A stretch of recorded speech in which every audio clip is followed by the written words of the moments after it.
Hello everyone. So now today I am going to start 3D printing technology. So first of all you know about 3D printing introduction, then after you have to know about what is 3D printing. So after the completion of this lecture, the learning outcomes are, and you have to know about what is SLA, DLP, FDM, SLS, SLM, EBM, LOM, BJ and MJ. It is coming out and I want to thank you for checking out course 3D printing, and that is what we are going to be doing in this course. We are going to be stepping through all aspects of 3D printing from a brief history. How do you? That is important. Settings. We are going to talk about flatters. We are going to talk about getting your printer ready to print out. And then we are actually going to go into post-processing, how to finish a print, how to make it look really sharp and shiny. We are going to be doing all of that in this course. We are really excited about it. I have been building and making for quite some time before 3D printing. It was framework and I really love this stuff, and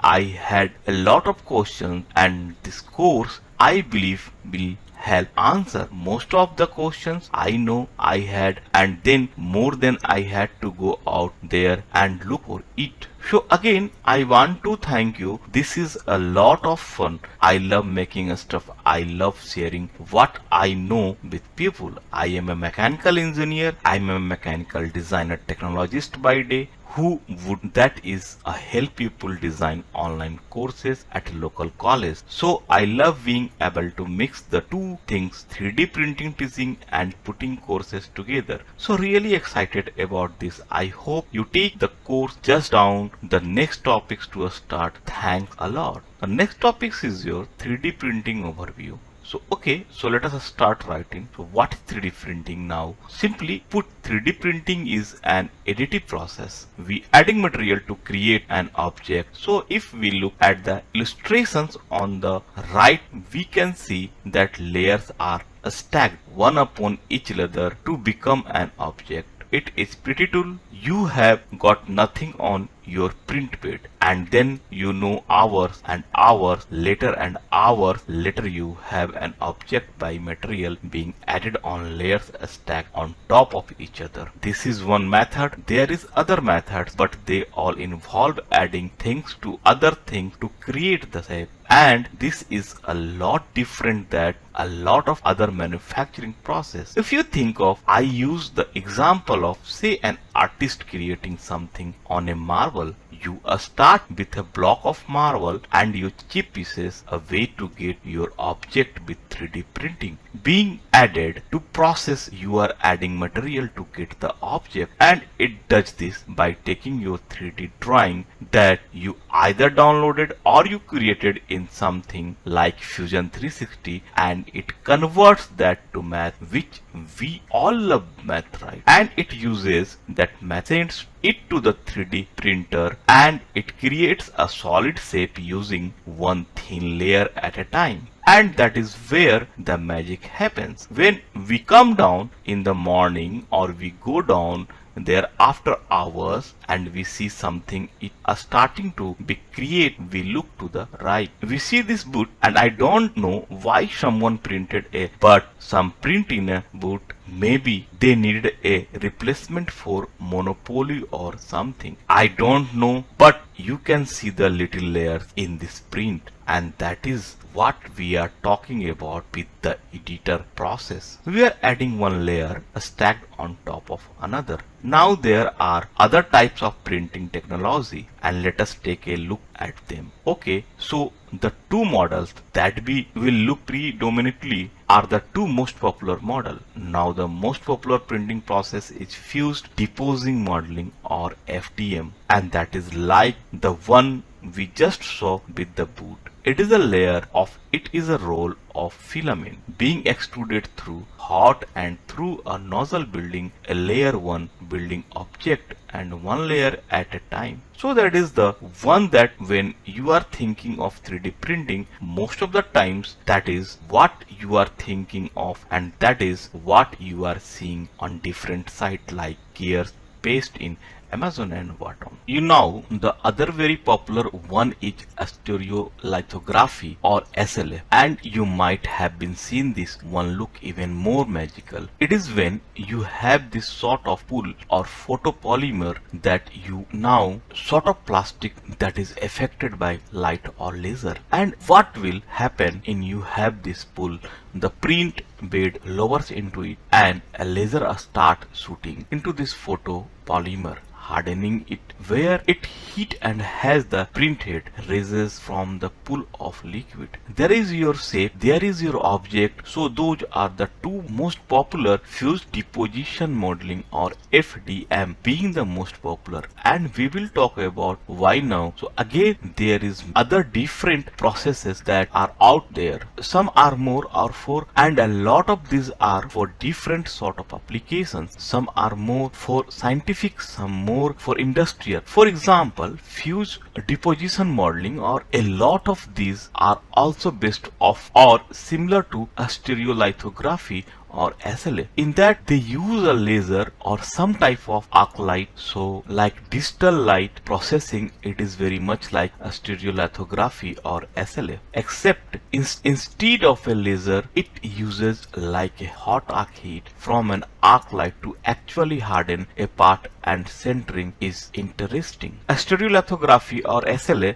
that does not use a liquid plastic or a roll of plastic, that actually uses powder, hardened powder of either metallic powder or nylon or ceramics. And you know, you can get some really highly precision pieces in this because the dust, it is like a powder dust, it's so small that the laser, when it fuses, that you can get some really high precision pieces. Again, these are two things you are probably going to have in your home, more industrial rapid prototyping, that type of things.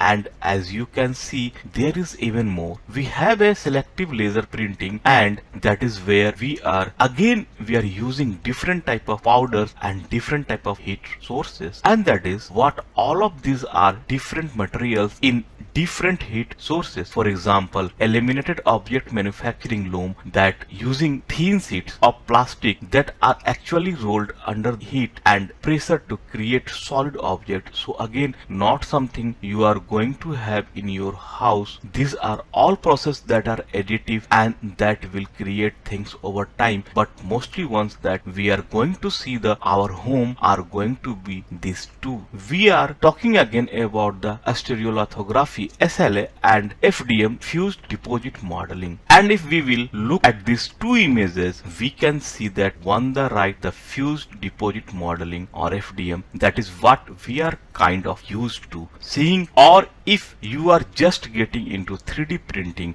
you might not. We are going to go over all the pieces part of this type of printers. Now we are building this all of one layers at a time. If you look to the left under SLA, stereolithography, we can see that bottom orange sort of tray that is got the polymer. It is deeper than it looks, and it is filled with the polymer, and the upper things, that the upper sort of black area, these are that is the print bed, and that is lowered into the plastic. The laser hits and it up, and where the laser has hit, we get a solid object. So it is pretty amazing to see it happens again. We are going to look at the difference in cost and quality of print right now. So if we look at fused deposition modeling or FDM, what are the process now widespread adoption? These are the printers that most pupils have. It makes it easier to get help, a little easier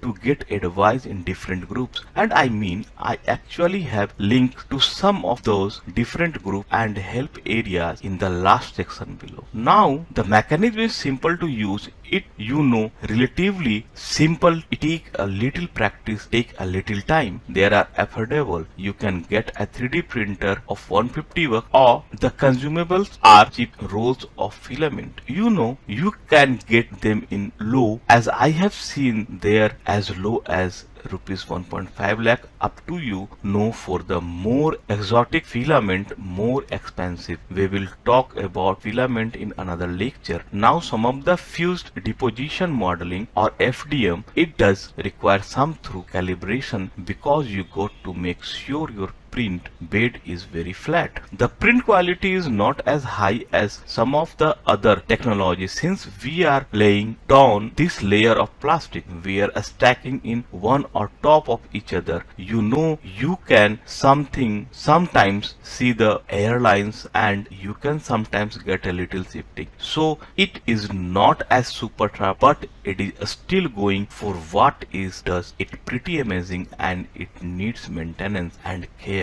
Now SLA, stereolithography printers, again you can get some very detailed prints because of the fact that the laser is so fine and we are hitting this polymer, and where it hit it is just hardened and it is pretty amazing. Very smooth prints, and of course you are able to use different type of resins, glow in the dark resin, hardened resins, clear off-cue. You can buy some different cool resin just looking about different type of filament, and of course due to the laser and due to the liquid plastic, the liquid for a polymer, you are going to get a more precise and a strong print because it is built of layers, it is built a solid shape. When we are talking about something that is higher, that got high detail and high print quality and increased precision, that means one thing, it is going to be more expensive. We are also going to need a higher level of technical precision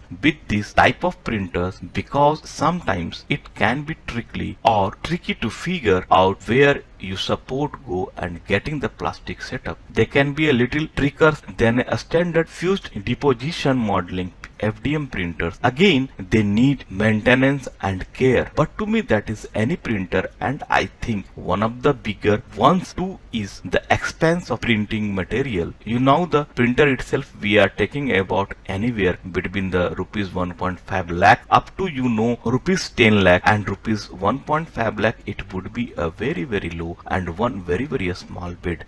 You are usually talking anywhere between rupees 15 lakhs to rupees 40 lakh for a printer like this. And then on top of that, the actual resin is a lot more expensive than say a roll of filament, and that is one of the reasons. In this course, we are going to be focusing on the learning about FDL of printing fused deposition modeling. So now stereolithography SLA. SLA is a fast prototyping process that produces fine detailed prints. It does this by shooting a laser into a pool of liquid photopolymers, building the model line by line. Digital light processing DL. This works under the same principles as SLA printing. The only difference is that instead of a laser, DLP uses a traditional light source like an arc light to heat and harden the polymers. It is faster than SLA because where the laser in SLA passes over each layer from a start to end, the DLP's lights flash the layers are at once. Fused deposition modeling FDM. FDM is one of the more popular 3D printing process available now and is the one used by hippiest. It is popular for producing prototype, concept models, cosplay, and props. FDM uses a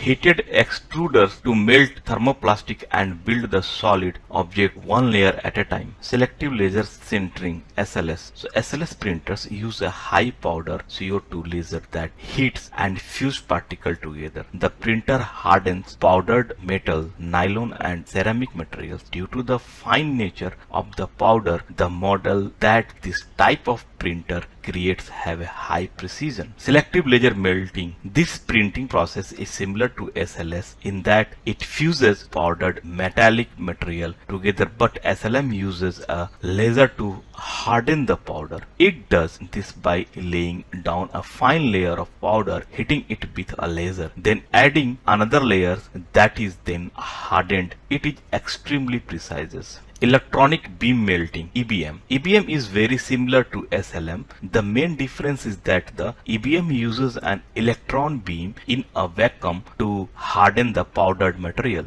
Laminated object manufacturing, LOM. LOM printing uses sheets of thin plastic of paper on roll under heat and pressure to create solid objects. Binder jetting. This printing technology uses a powder material that is bound together using an adhesive as a bonding agent. You can vary the color by adding dyes to the adhesive. Material jetting. This process is also referred to as wax casting because it translated the CAD 3D drawing into a solid using heated wax onto a cool metal build plate. The wax cools and hardens and can then be cured by UV light.